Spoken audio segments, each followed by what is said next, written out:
Excellentes conditions télévisées à tous, chers internautes, vous nous suivez partout dans le monde entier grâce à Congo Live TV. Bienvenue dans votre émission Face à l'actualité qui est toujours présentée par la vôtre Gracila. Nous sommes en présence avec l'adjoint, porte-parole adjoint du parti Envol de l'honorable Délice Sanga. Au nom de M. Rodrigue Ramazani, ensemble, on va essayer un peu d'analyser quelques points politiques. Mais avant déjà de le saluer, j'aimerais dire un grand merci à l'équipe technique. Comme je l'ai dit au début, nous sommes avec Maître Rodrigue Ramazani, qui je salue. Bonjour Maître. Bonjour Madame. Très bien. Je me porte très bien, d'autant plus que nous sommes réveillés et constatons que la République se porte mieux. Bon début de semaine déjà. Merci et bon début de semaine à tous ces internautes qui ont l'habitude de vous suivre. Ouvrons cette émission avec parlant un peu de cette partie en vol. Jusque-là, plusieurs, la population Bélé Bazali ou Bekomituna en vol, les Alaka du côté cash, FCC ou à la partie prix Nayemoko. Ok, nakanisi motuna etuna maki mwa mingi, mais uta mikolele ki mwa mingi batope baza déjà fixé autour de la question au wana. Mais ça quand même important pour les téléspectateurs, les internautes, nous kolanda biso, été. Il ne faudrait pas que même on dirait pour cause à la membre de l'opposition, il faut impérativement à la membre à la Mouka, c'est faux. Pour à la membre et à la majorité, il faut aussi la déclaration d'appartenance à la majorité. Dengue le bamina nzela amibeko. S'oppose à la membre pays à opposition, il faut ça la déclaration d'appartenance na opposition. Ndakisa ya envol les alliés partis où ils ont na kati ya institution lelo envol na simaba élection au bitiko de kato comme na 6e. Ça veut dire toujours siéger dans l'institution. Et depuis le début de la rentrée parlementaire, l'envol a fait sa déclaration d'appartenance au sein de l'opposition politique parlementaire. Et d'ailleurs, dans ce pays, lorsque tant beaucoup bétali sur l'opposition, il faut que les gens envolent, il faut que ça balance, il faut que l'accent de la opposition, pas embattre. La loi portant statut de l'opposition est l'œuvre de l'envol. C'est l'œuvre écrite par l'intelligence de l'honorable Délice Sanga, ainsi que toute l'équipe qui lui accompagnait à son temps. Donc, les lorsque bétali sur l'opposition, il opposition, il faut tamboler là.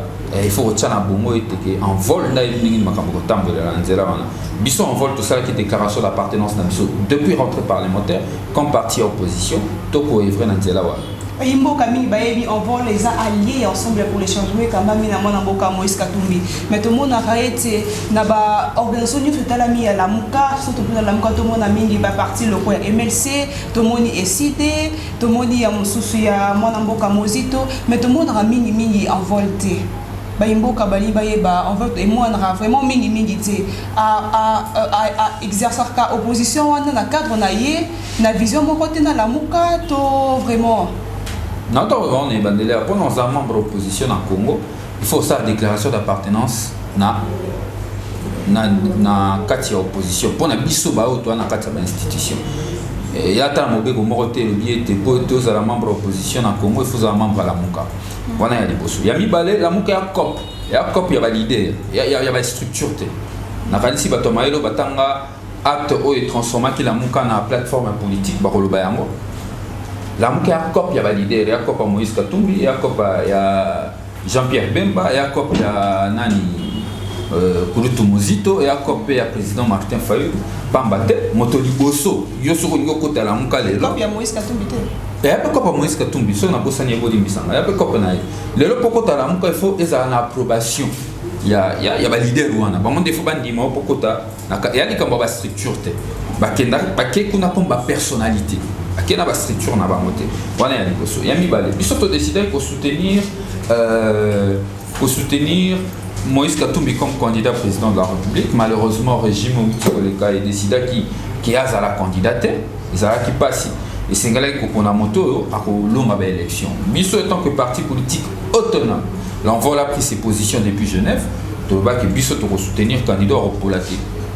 évidemment candidat wana o ya la muka apola na élection candidat azali le président de la République eza candidat au biso to décida qui ko soutenir na yango tango ko tuna nga motuna ete au mona ka biso na ba activité à la muka eza tout à fait légitime pamba te biso toza membre à la muka te mais vous avez tozala ba membre à la muka te tokozala ka pe membre à la muka te la muka et en ndenge nango ekotambola enveloppé tant que parti politique et opposition de manière très autonome tous appellent en ndenge na biso to ko monela makambo ekolo to ko tambola to ko continuer ko bunda pour être mbongwana ya soué na biso ezali tous na kati ya opposition certes ezali de deux photos ça la opposition ndenge ko tambola na nzela ya mibeko la loi portant statut de l'opposition la loi c'est sanga et sengeli était tout tambola na ndenge mibeko opposition oyo mibeko lingi ils ont opposition républicaine pambate na kati ya cadre ya loi portant statut de l'opposition ils ont un cadre de concertation permanent entre pouvoir et opposition. Ils ont discuté même qui solo porte-parole et opposition. Ils ont un cadre et opposition républicaine. Et ça tout à fait normal là tout ça na politique elle comme ambition so wana ambition te ndenge na moni esika mo ba ko luka ba ko manaka rapport Kabila zonga candidat so bana ba ambition te ba shona ba manke ba professeur ba tondi kuna bana ba shona mais na opposition to la qui ba ambition ça o ya linga zala les ambitions mais ce qui est le plus important aujourd'hui nous étant qu'un parti politique nous souhaitons que Showana ya porte-parole à l'opposition et ça les mana cadre mo ko ya consensus bon opposant ba kutana ba solo la ba yokana et démontrer suffisamment maturité à l'opposition. Élection présidentielle, le président Félix Tshisekedi lelo tout le monde dans la coalition na kati ya mobandi ya cash na FCC mbutu ezobeta tellement makasi tolanda ki ba propos ya ba cadre ya côté ya FCC misusu bazali ko soutenir chef de l'état misusu bazolo ba ete soki lelo aza na esika za ngwende za les grâce ya président sortant président honoraire Joseph Kabila Kabange. Bon ngala okota na ba considération wana te moni Tilelo, non, qui Joseph Kabila a fait une déclaration dans 160. Alors, on rappelle militaire. T'es à comment on le voit? Yo dans le monde. Après ça, ça la position. Ça la politique qui n'ont le lot. Atikate. Ce qu'on a dit quand on va mais ce oh bah soldat n'est pas zoloba. Bon, oui bien moi déjà là-bas qui a atteint 10 collaborateurs à Malongati. Donc bah on est sur le bas tu n'as peut-être crédibilité ni tu repères ça Malobo Baroba. Pour y est mon coton on a pouvoir, on a un pifo.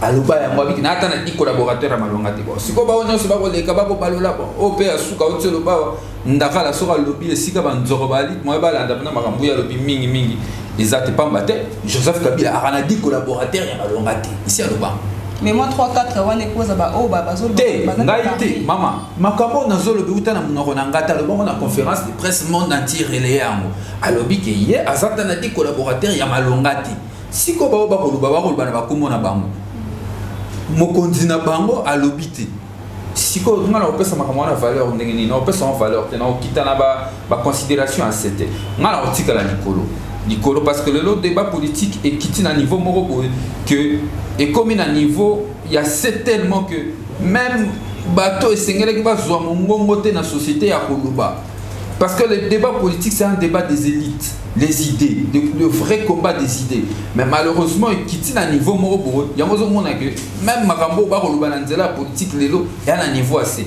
mais moi je préfère vraiment pas rester dans le caniveau quoi tout mais ma débat moi likolo lelo il faut reconnaître une chose que pour l'intérêt de la République né ba on va préférer qu'autant pour la cadre de la coalition aujourd'hui le FCC le cache c'est une même famille politique.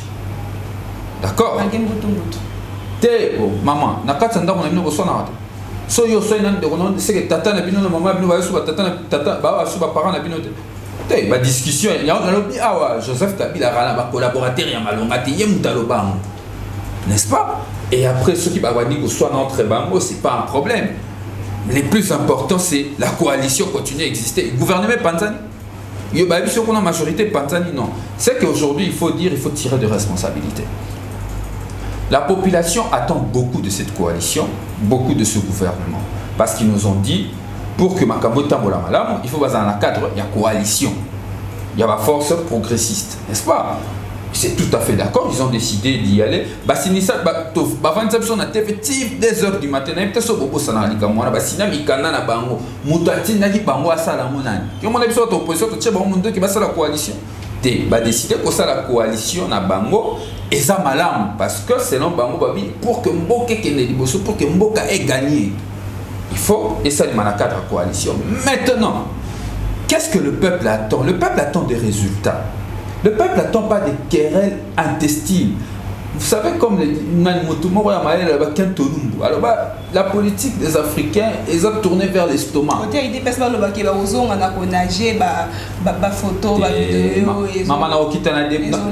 Excusez-moi, Naza porte-parole, il y a parti sérieux. Et les leaders de mon parti, c'est parmi les personnes bien vues dans le cadre des débats politiques, dans le cadre de propositions politiques. Même mon parti, dans le cadre de ma proposition d'avancement à la démocratie, nous sommes vus autrement. Je ne peux pas me redescendre à un niveau de gens qui se battent pour rien. Excusez-moi, c'est un combat inutile. C'est que le peuple attend, il faut qu'on le dise. Nous attendons le résultat, que la gratuité de l'enseignement soit effective. C'est ce que nous attendons. Que Maïna courant éthique à cause à la luxe, il y a un mot de tout causer là. Tout causer là, basso de mouton ici là, il y a un mot de tout causer. Tout causer là, 100 jours, il y a chef de l'État. Programme à promettre qui puisse chef à bien qu'il a 100 jours, moi comment le corps ça a 100 jours déjà, et les qui n'ont 100 jours déjà, mais puis surtout causer là quand même par résultat. Nous attendons la majorité présidentielle au résultat et pas autre chose. Oh, bah, comme ma biso, oh, on a âgé. Ouais, attaillé mon reforme. On a vendu porte-parole à parti sérieux. Non, de bêta ma solo, il y a quoi en quartier? Non, bêta ma solo, il y a quoi en quartier? Non, bêta ma solo, oh, c'est important. Qu'est-ce qui est important? Le FCC Cash doivent savoir une chose. Donc, la majorité présidentielle aujourd'hui dirigée par Félix Tshisekedi doivent savoir une chose. Que le peuple les attend au résultat et à rien d'autre. Ils peuvent se battre midi et soir, ils peuvent s'entretuer même. Mais en 2023, c'est les résultats. Il faut nous présenter un résultat. Notre vœu, étant qu'un parti républicain, étant que citoyen congolais, souhaitons que Félix Tshisekedi, la majorité, le gouvernement n'est pas réussir. Tu sais pourquoi? Tous ceux qui ne vont pas réussir. Parce que ceux qui vont réussir, et l'intérêt étant que moi, je suis avocat, les clients sont mon solo, et permettre de tourner la foot à Kelasi Yabana.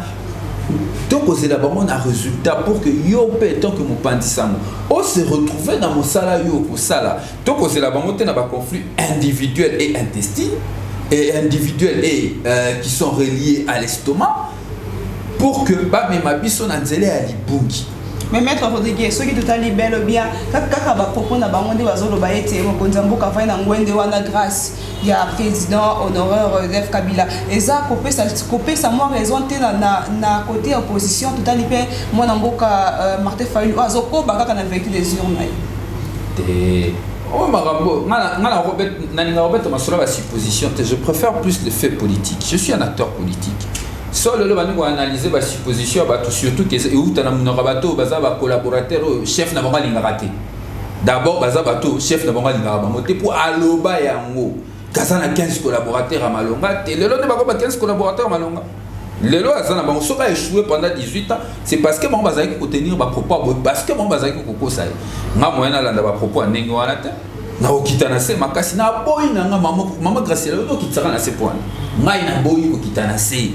Et ça débat ya bateau ya se bateau mon konzina bango moko ta sala ba confiance te bateau yo lingo tanga kombo oyo yebi ngana otanga ba kombo na bango te po ba ko la biso ba mi yebi Kabila a 15 collaborateurs te siko soki X Y Z ba samani ba sa déclaration na o Kabila a yebi te Kabila a signé te ba zo pesa pe les opposition na combat la vérité des urnes ba na ba zo pesa combat la vérité dans opposition combat vérité des urnes no wa moi je suis jeunesse à rassemblement na beta ma solo ya PPT naza moko ya bilenge to bunde to ma impérieux biso ba to risque ba vina biso to aussi c'est mission na botour au bimi bo aner ba ñu traquer au bimi bo ba ba niati au mois de jours biso to sala bitumba wana biso to sala opposition wana opposition te lelo au moins lelo opposition combien lingue et belé ba so opposition ba zaina ngambo wana lelo ba ye ba au moins lingue ba tuna biso to bunda ya lacrymogène to risque ba ville le 19 septembre na triomphal nous étions là Et ça, il y a ma soloté. Toi, tu as balabala. Moi, je suis le président de la Ligue des jeunes de l'envol. Vice-président, président. J'ai fait 6 ans dans cette lutte. Je sais de quoi je parle. Bateau et bakoloba makambo wana ya vérité des urnes. Donc, ça, c'est que tout m'impérieusement. Yo, mon ami, Etienne Tshisekedi a kendaki ko saisir cour constitutionnelle. Qui a envoyé Martin Fayulu à la cour constitutionnelle? Le devoir républicain veut à ce que lorsque tu vas saisir la justice, décision Robima on dit Mayango. Il y a beaucoup de volonté à Kenda qui dévore la justice et il a échoué. Siko, président Salaki, il y a un faux débat. Aujourd'hui, le fait politique, c'est quoi? La CENI a proclamé un président, la Cour constitutionnelle a confirmé le président. Donald Trump, contesté aux États-Unis. Est-ce qu'il ne siège pas comme président aux États-Unis? C'est ça la démocratie, c'est ça le jeu de la démocratie. C'est ça les valeurs républicaines qu'il faut que nos politiciens arrivent à cultiver au lieu de continuer à se battre bec et ongle pour un combat de positionnement. Maître Rodrigue Ramazani, tu veux aller solo et à mon amboka opposant Martin Fayulu au apesaki ba proposition na pour la sortie la crise. Par rapport à propos na ceux qui ont commenté d'asera qui est tapé cette proposition na pour la sortie to bima vraiment la crise à mon qui est mboka zana. Il y a il faut reconnaître Martin Fayulu liberté na eurocanisme. Il a le droit, il a la liberté de penser. Maintenant, tu as analysé proposition à sortie de crise na. Il y a les bossons pour rappeler, pionnier à jeunesse à rassemblement. Tout le il y a les bossons, Martin Fayulu a 3 au salaire, à Canis. Mais il y a mis balai, il faut qu'on le c'est du réchauffé. En fait, les gens oublient vite. Boson, ouais, journaliste, n'a pas sur recommandation. Luca.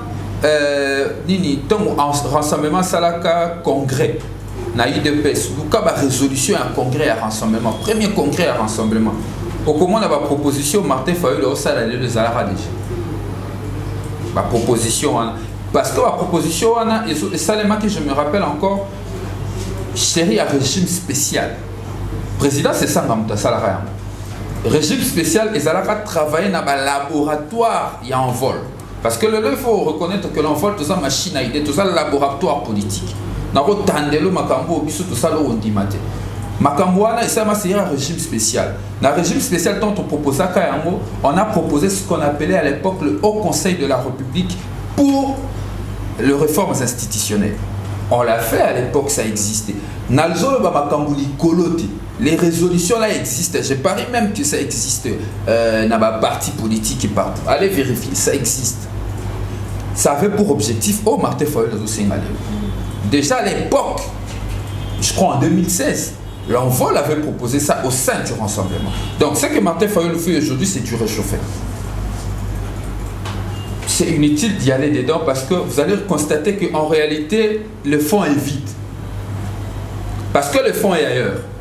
Nous, on a le fond du régime spécial. Mais malheureusement pour lui, c'était proposé dans un contexte bien précis. Où Kabila n'avait plus le mandat, les institutions n'avaient plus le mandat, et Kabila avait glissé. Et à l'époque, le régime spécial s'est justifié. En réalité, ce que Martin Fayulu veut faire, c'est donner un coup de canif à la Constitution. Suspendre l'application de la Constitution. C'est ça qui n'est pas le non-dit. Nous le disons parce que dans le laboratoire de cette histoire régime spécial, nous y étions. Il veut donner un coup de canif à la Constitution. Il veut que la... Dites-moi, tant que tout ça, la transition politique, que ça, les manacadres. Parce qu'aujourd'hui, pour accéder au pouvoir, la Constitution est claire, il faut être élu. Proclamé par la CENI, confirmé par la Cour constitutionnelle. Mais étant donné Andimara, déjà, mon Konzamoka, Félix Tshisekedi a gagné la élection. Mais aussi, il y a des sous accord. Il y a moi dans l'hôpital. Dans l'hôpital, Martin Fayulu a aussi. Alinida tout la constitution beli abo ma constitution pour na ba intérêt ya yemoko avant pour que y a comme président peuple to ya yé c'est ça intérêt na yé intérêt à peuple wapi yo ça sondage à peuple so le peuple senga makamwana peuple la banzala na ya pour ça misala biso to vandi to bilenge bele to besoin misala biso ngana pour ça mon Martin Fayulu en président pour l'organiser tout ça sérieux ils ont intérêt à y alingi amema constitution qui est de pembeni basa là-bas y en a même mituna est-ce que pena simana bon bref to kota na makamwana te nangi okitapena na sete natika la kali kolesika na ça oh eza vérité yango wana sikoyo Martin Fayulu nga tout bandé constitution B parce que et là quoi kosenga il faut impérativement violation constitutionnelle pour leur permettre les Camerounais wana et salé. Il a sorti à crise. Il a sorti à crise. Abi à ça là au conseil la réforme de l'institution T. Il faut que ça Martin Fayulu ka député ba réforme et les kakananzela ya mibeko. To yebesika bakeli mibeko ba alaka. Tant que nous avons l'institution Mokobo est créée, Mibeko Yassika, ça veut dire quoi? On a une constitution en veilleuse pour que l'Assemblée nationale ait sa soumission en mode. Mais vous admettez que Mboka pèse la crise. Mais la crise de légitimité n'a pas commencé aujourd'hui. Le problème, avant qu'on a commencé à zone Sikawana, il y a les bossos, tant que na Senko, après ma caméra congrès, na biso tout que Senko. Ndé au monde au conseil de la République na si échange na ba ndekwanga mwana et bon mwana ka sensa hein et bon mwana ka sensa za na rôle au sala mibe côté azawana pona kolande l'application accord pona nini ba changer qui parce que ce qui va tika ki oyo rassemblement za ko senga et linga ki koza la violation constitutionnelle vérité en moi n'est-ce pas ndé komaka sensa sika awa Lokola Martin Fayulu, Lokola bis Mboka et ça n'a problème. Il faut reconnaître, même le président de la République l'a dit lors de son investiture, que les élections étaient entachées des irrégularités. Toko Boya monté de pour Félix Tshisekedi comme président de la élection qui toque le rôle à Banche. Yemoko Félix Tshisekedi avant l'élection, avant publication, après qu'il serment, il a reconnu qu'il y avait des problèmes. La crise de légitimité ne date pas d'aujourd'hui. Maintenant, la grande question, c'est de savoir, en tant qu'acteur politique, leader politique, est-ce qu'il faut rester dans nos problèmes ou il faut aller vers la solution? Aujourd'hui, moi je le dis, oh, nous sommes Martin Fayulu, on a plein la sortie de crise. On a résumé le. Pour la solution, il y a on a démontré que le problème est en fond. Fond des akunate. Na envol, Torobimi, la bango fond. Tous en a besoin spéciale sur ton comment. Et j'ai participé aux travaux. En opposition, mais à démérakate, à vraiment été ensemble, na badinga ba oppose. Oh, mais je suis connu tout ça. Le roi Toromi opposant, tout légué, autonomie politique, nabiso, tout comme nabiso, tout que Yambara, Martin Fayulu, la Taosa, Mamala, Mouteba, c'est pas là, non. Nous sommes un parti politique autonome. Tokenda qui est Chopo. Tout le province à Chopo, Tokenda, compagnie secrétaire général Nabiso, honorable Jean-Marc Mambini, pour collecter la signature pour la pétition sur la révision constitutionnelle. Nous allons y arriver. On est autonome en tant que parti politique, nous fonctionnons. D'abord, entre parenthèses, Ezali important les loups. Fond na outil ba fond ya likambo Martin Fayulu aussi ils en envol. Il y a un tiroir na biso so ba na posa na to musa ba document on peut on va se documenter. Martin Fayulu qu'est-ce qu'il demande dans cadre ya je résume. Il se plaint sur le système électoral. C'est légitime. Système judiciaire. C'est légitime. Et puis après les restes c'est du pipeau, c'est vraiment pas il y a aucun fond dedans. Je reste natika na o mi balé. Na posa te na nyoso mi balé o se plaindre. Pour que tu arrives à Kobongisa Makamboana. Pour que tu arrives à Kobongisa Makamboana, il faut impérativement passer par une révision constitutionnelle. Il faut impérativement passer par une révision constitutionnelle. Quand il se plaint de la crise de légitimité, oui, la crise de légitimité existe et c'est depuis 2011. Parce que tout ça, l'élection a un seul tour et produisant un président de la République mal élu. Même le président de la République élu en 2018 est mal élu. Le président Félix Tshisekedi. Oui, il est mal élu parce qu'il est à moins de 50% de voix. Une bonne partie de la population ne reconnaît pas son pouvoir. C'est un problème au sein d'une démocratie qu'il faut corriger.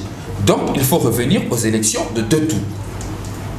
Martin Fayulu, lorsqu'il se plaint aussi de la légitimité des élus, c'est notamment les élections des sénateurs. Oh, tu as dit que comme une bourse de valeur, les plus offrants gagnent. C'est-à-dire qu'il y a un parlé, 30 000, là, il y a un point. Non, c'est la député provincial, na Pierre na bango ya ba élection ba ya pour passer élection à suffrage universel direct pas na côté na assemblée provinciale na 10 000, 5 000, 5 000, 7 000, 8 000, 10 000 na négocier dans 4 voix na la lipongi ou na mis sénateur na ndoto. Vous comprenez? Véritablement il faut dire ça. Effectivement, les sénateurs, le Sénat qu'on a aujourd'hui a une affaire de 90% de sénateurs corrupteurs. Na koloba makambo ezanga ite munalobi. Na nga koloba spéculation te. Makambo na koloba ezana ba candidat sénateur o ba retira ba candidature na bango ba dénoncer. Il y a même un membre fluent de la majorité présidentielle qui avait porté plainte. Mais tu bêtes sur la corruption. Les porte-parole de la majorité allaient à tout. Martin Fayulu raison. Nini. Koloba ete corruption obeti mo solo mo mingi na lobby boye te na pesi raison te na lobby boye na dinga zo revendiquer mama Graciela kotia na monoko nanga makambo na lobby na biteke na pesi raison na lobby ana droit ko revendiquer makambo zo revendiquer eza ya solo mais na ndenge ya ko revendiquer le yango eza problème ya kozanga tact ce qui pas zangi tact wana to so comprendre pour depuis azala député national qui ne lelo akumbela réforme morote parti naé réforme nini depuis azala député provincial national basala na Congo pour que lelo baswa capacité au sala et proposer réforme yango on constaté que réforme va proposer ezana mo ba kokos et là ba coquille moins ebelé et là mo ba problème ebelé réforme na bango wana yango na ezana problème il y a fond na forme Hollande ndé na lobby le coup les ans la première fois na forme ndé na ba di ko analyser ndé na biso nzela nini il faut ko kende ezali kambo ke na transition te poto ça la réforme wana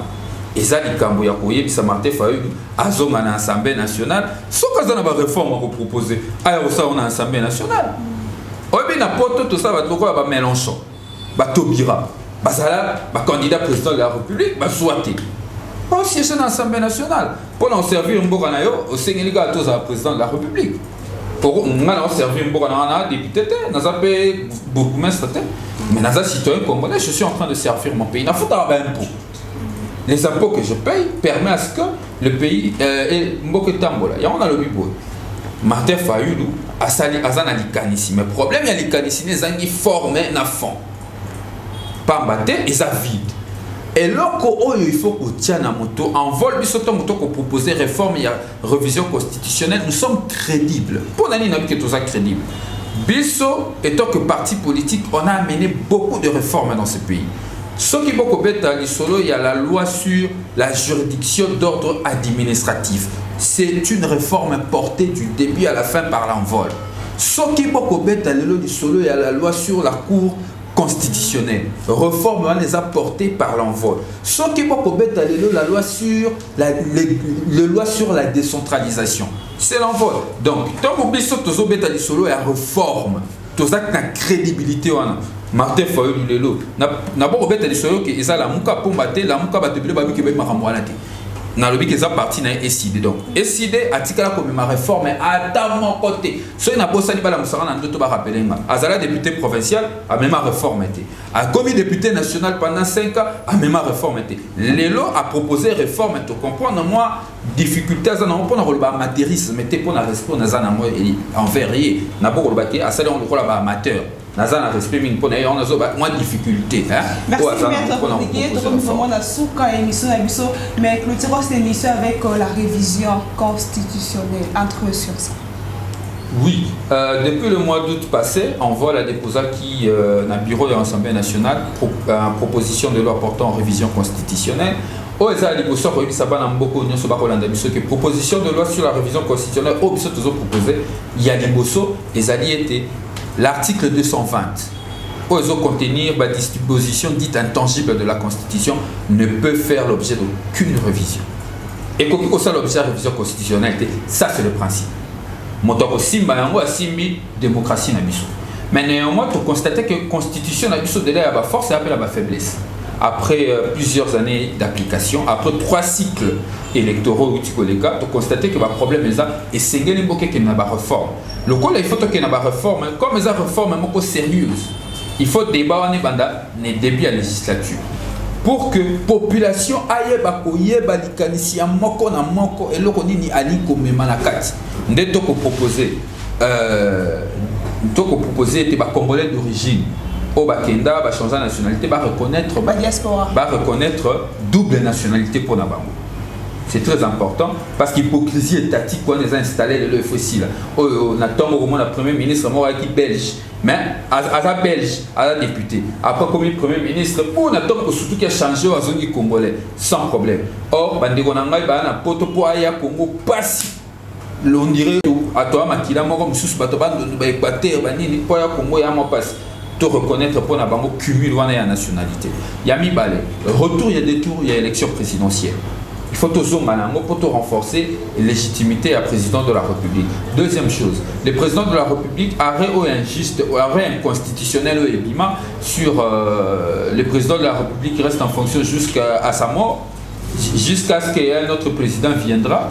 Et ça, normal. Ce qui est président de la République, dans le 3 mois avant la fin de son mandat, n'organise pas les élections, il doit être réputé démissionnaire.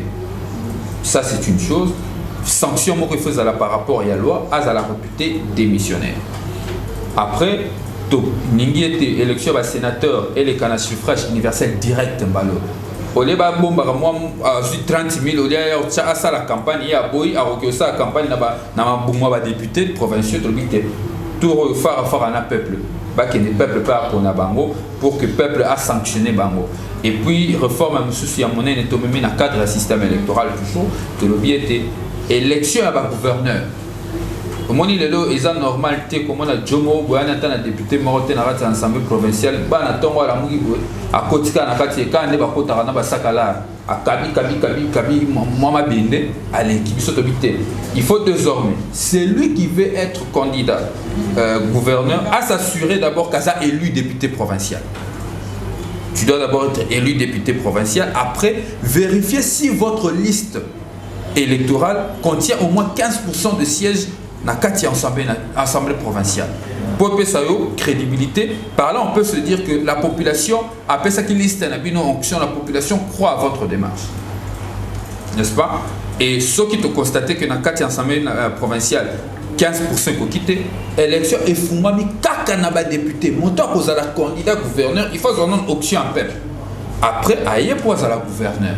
N'est-ce pas? Et ça, et puis réforme, monsieur, la réforme judiciaire, c'est une affaire de 31 dispositions.